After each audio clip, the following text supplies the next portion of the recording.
Welcome to our channel. ప్రస్తుతం స్టూడియోలో journalist Jagdev గారు ఉన్నారు. వెల్కమ్ చెప్దాం. ఒక ఇంపార్టెంట్ అంశం మీద డిస్కస్ చేద్దాం. హలో సార్, నమస్కారం. నమస్తే జకి. సార్, ఒక మఠాధిపతి చంద్రబాబు నాయుడు గారికి లేఖ రాసినట్టు కూడా తెలుస్తోంది. అంటే తప్పు చేసిన వారిని వదలొద్దు అంటే కల్తీ ఇష్యూలో ఏంటి సార్ ఇష్యూ? కల్తీ నెయ్యి అంటే పాలే లేని పాపాల నెయ్యి అని ఏదో ఒక హెడ్డింగ్ పెట్టారు ఎవరు. అది నాకు బాగా నచ్చింది, బాగా రిజిస్టర్ అయిపోయింది ఎందుకో. ఓకే. అంటే పాలు పదార్థాలు లేదు. జనరల్గా మీరు బయట షాప్స్ చూస్తే మిల్క్ ప్రొడక్ట్స్ అని అమ్మేవాళ్ళు పాలు మరియు పాలు పదార్థాలు అమ్మబడును అని ఉంటుంది బోర్డు.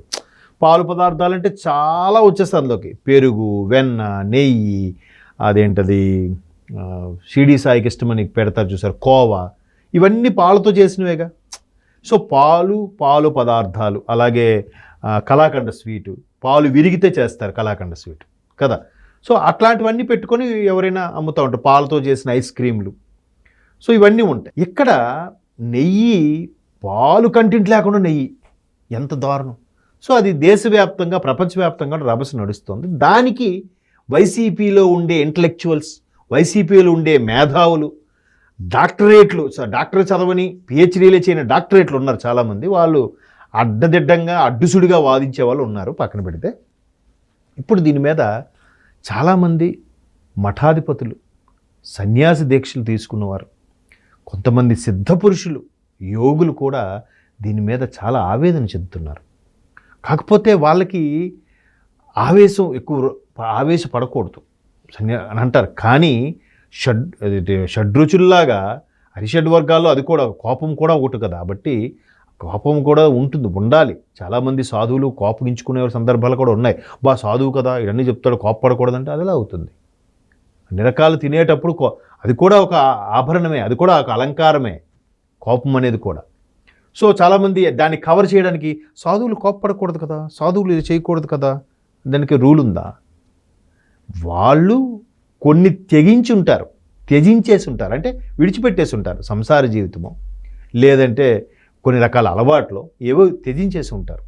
వాళ్ళు ఎవరితో ఇదవ్వకుండా సెపరేట్గా ఉండేలాగా ఒక మానసిక నిబ్బరంగా ఉంటూ స్థితప్రజ్ఞతతో గడుపుతూ ఉంటారు. అవును. సో వాళ్ళకి కోపం రాకూడదని కొంతమంది సగం నాలుగు జోలు స్టేట్మెంట్ ఇస్తారు, పక్కన పెడితే. సో ఈ వ్యవహారం మీద ఎంతమంది ప్రత్యేకంగా పర్సనల్గా కలిసినప్పుడు బాబు గారితో చెప్పుండొచ్చు, చెప్పారు కూడా.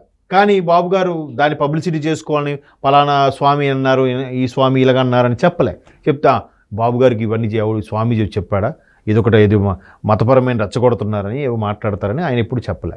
కానీ ఇవాళ ప్రత్యేకంగా రాఘవేంద్ర స్వామి మఠం అంటే కర్నూలు అనంతపురం జిల్లా, కర్నూలు జిల్లా border, Karnataka border, almost all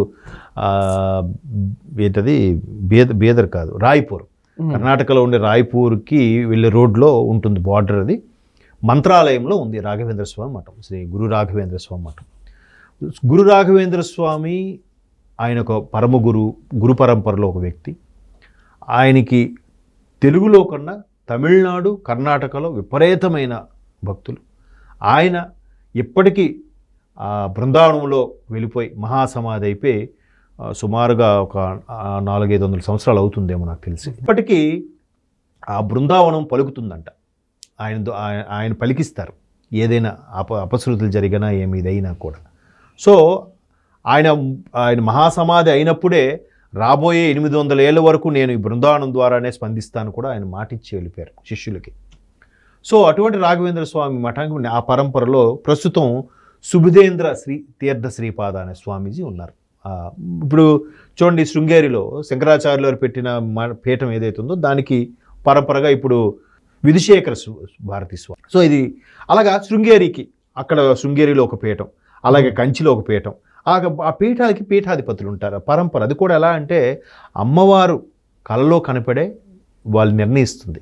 ప్రస్తుతం ఉన్న స్వామీజీకి కలలో కనపడి ఫస్ట్ చంద్రశేఖర భారతి స్వామి ఉండేవారు, ఆయనకి అమ్మవారు చెప్పింది కాబట్టి ఇప్పుడు ఆయన శిష్యుడే ఇప్పుడు ఆ పీఠాధిపతి శృంగేరిలో విధుశేఖర భారతి స్వామి.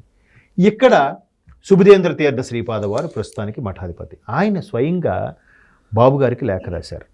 అంటే ప్రభు గారికి ప్రభుత్వానికి ఎంతమంది కోట్ల హిందువుల మనోభావాలు దెబ్బతీసేలాగా నెయ్యి అంటే పాలు కంటెంటే లేని నెయ్యి, కొన్ని రకాల విషతుల్యమైన ఆయిల్స్తో పదార్థాలతో తయారు చేసిన నెయ్యి. దీని మీద కూలంకుషంగా చర్చ జరిపి సుదీర్ఘమైన అనాలిసిస్ చేసి ఎవరైతే దాని ద్రోహులు ఉన్నారో, దానికి అపచారం చేసినకి ఆ పాపం మూట కొట్టుకున్న వాళ్ళు ఎవరైతే ఉన్నారో వాళ్ళకి తగిన రీతిలో గుణపాఠం చెప్పాలని ఒక లేఖ రాశారట.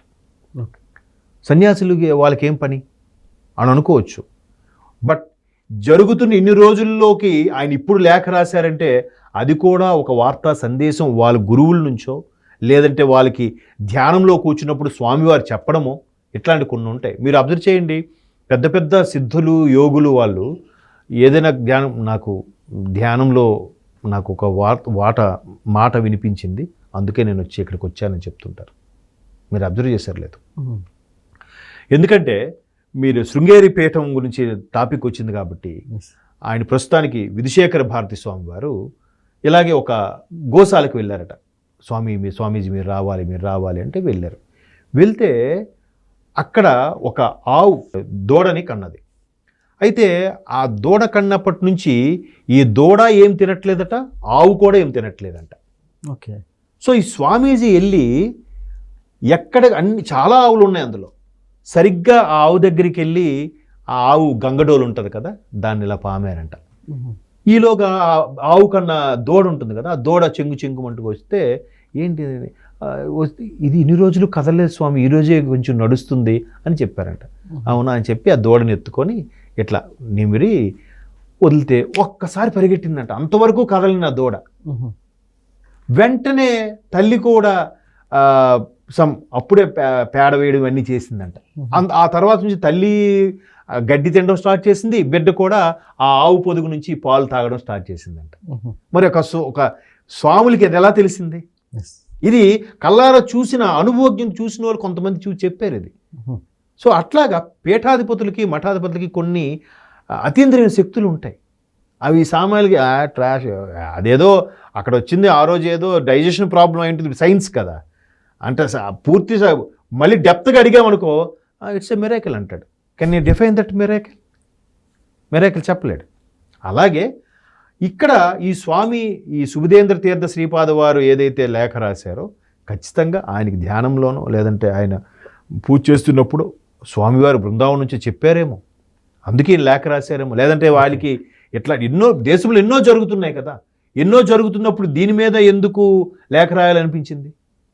కలియుగ ప్రత్యక్ష దైవం వెంకటనాథుడు, వెంకటాచలంలో కొలువైన వెంకటేశ్వరుడు. సో అది ఎంత పవర్ఫుల్లో అది మాటల్లో చెప్పలేం. నిజంగా రోజా గారు అన్నారే జోగి రమేష్తోని, వాళ్ళకి అందరికీ భయం పట్టుకుంది, స్వామి ఎప్పుడు ఏలేలో చూపిస్తారో అని భయం పట్టుకుందని అన్నారే, అది వాస్తవం. ఆవిడ అన్నది మాట మాత్రమే వాస్తవం. బట్ దాని మీద తప్పు ఎవడు చేశాడో వాడికి భయం పట్టుకుంది. ఆ తప్పుని ఎవడైతే సమర్థిస్తున్నారో వాళ్ళకి భయం పట్టుకుంది. వాళ్ళ భయాన్ని టీడీపీ వాళ్ళ మీద పెట్టి చెప్పారు రోజా గారు. అది మాత్రం స్పష్టంగా అర్థమైంది. ఈ లేఖతో మరొకసారి నేను మొన్న అదే పెట్టాను, స్వామి లీలలు స్టార్ట్స్ అని. ఖచ్చితంగా లీలలు స్టార్ట్ అయ్యే మీరు చూస్తారు. అందుకే సుబుధేంద్ర తీర్థ శ్రీపాద వారు లాంటి వాళ్ళు లేఖ రాశారంటే దీని మీద చర్యలు తీసుకోండినే, ఇది ఎంత దారుణమైన నేరమో మీకు ఇప్పటికి అర్థమై ఉండాలి. Okay sir, thank you.